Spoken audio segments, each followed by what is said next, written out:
বাংলাদেশে যারা বলেন আমার ঈমান আছে, না আপনার ঈমান নেই, কারণ আপনি ক্ষমতার উৎস জনগণকে মনে করেন এটা শিরক। ক্ষমতার উৎসকে একটা দুইটা না, ভরি ভরি আয়াতে আল্লাহ ঘোষণা দিয়েছেন, কুলিল্লাহুম্মা মালিকাল মুলকি তুতিল মুলকা মান তাশা। আয়াত যারা পড়ে, আয়াত যারা বসে, এরপরও যদি বলে ক্ষমতার উৎস অন্য কেউ, সে মুশরিক। আরো জোরে বলেন। সুতরাং আমরা যারা জেনে হোক না জেনে হোক এই শিরকে আছি, এক্ষুনি আপনার আকীদা, ঈমান, বিশ্বাস পাল্টাবেন। যারা আজ বলেন বাংলাদেশ জামাতে ইসলামী এদের আকীদা ঠিক নেই, এদের আকীদা যদি ঠিক না থাকবে, এইটা তাদের গঠনতন্ত্রে লেখা থাকতো না যে ক্ষমতার উৎস আল্লাহ।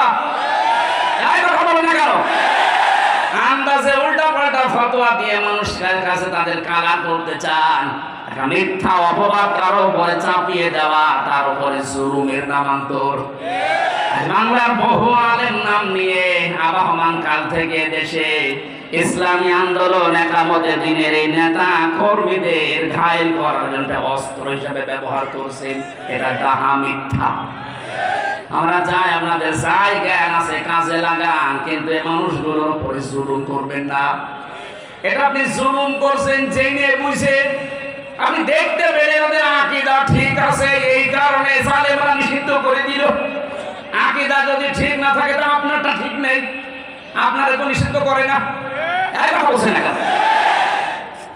আমরা এই দেশে আল্লাহ একমাত্র ক্ষমতার উৎস মানি যারা, তারাই বিপদে আছি আর বিপদে থাকবো, এইটাই বাস্তবতা। আমরা এগুলো কি আর করছি না, কারণ আমাদের মালিক যিনি, ক্ষমতার মালিক যিনি, আমরা যেদিন বিশ্বাস করেছি সেদিন এগুলো সব মাথায় চাপিয়ে দিয়েছি। ডন্ট কেয়ার, কিছুই মনে হয় না। যেদিন এই রাস্তায় আসার সময় বলেছি, ইন্না সলাতি ওয়া নুসুকি ওয়া মাহইয়ায়া ওয়া মামাতি লিল্লাহি রাব্বিল আলামিন। কিসের জেল, কিসের জরিমানা, কিসের আয়না ঘর? তামাম দুনিয়াকে যদি কেউ আয়না ঘর বানিয়ে ফেলে, আয়াত যারা বিশ্বাস করে আকীদা নিয়ে, ঈমান নিয়ে পড়েছে, তাদেরকে পেছনে হটানো যাবে না। এই কথা শোনা লাগবে ভাই।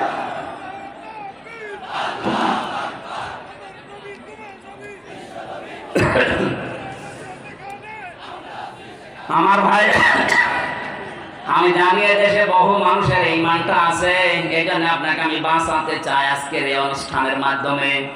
আপনি যদি একটু মগজটা কাজে লাগান, আপনার বুদ্ধিটা একটু খাটান, দেখবেন পরিষ্কার হয়ে যাবে।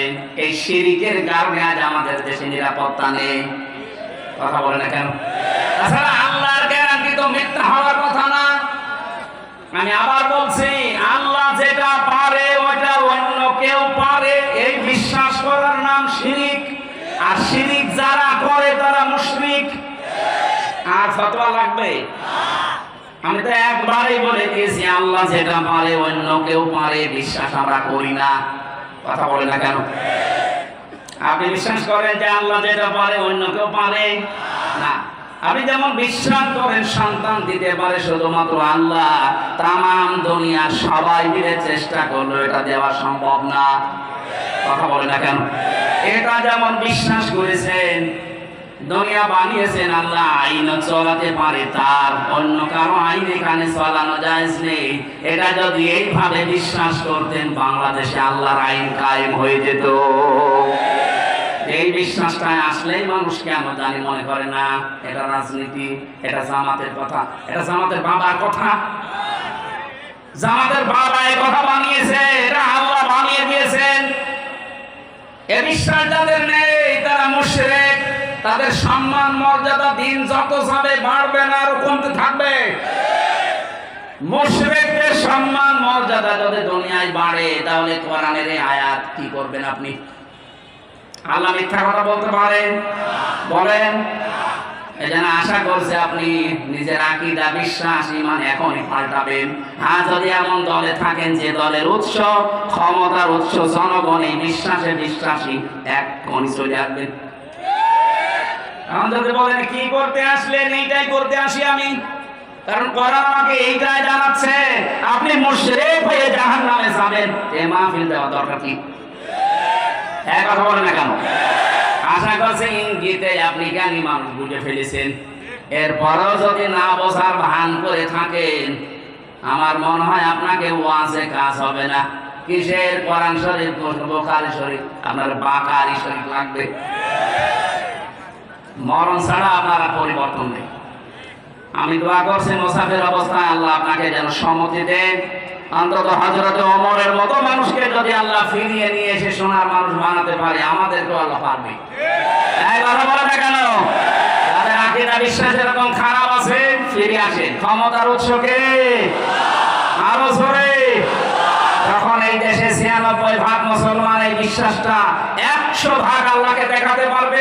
কাবার মতো এই ৫৬,০০০ বর্গ মাইল নিরাপত্তা আল্লাহ নিজে দেবে। আল্লাহ দিতে পারবে না? পারবে ইনশাআল্লাহ।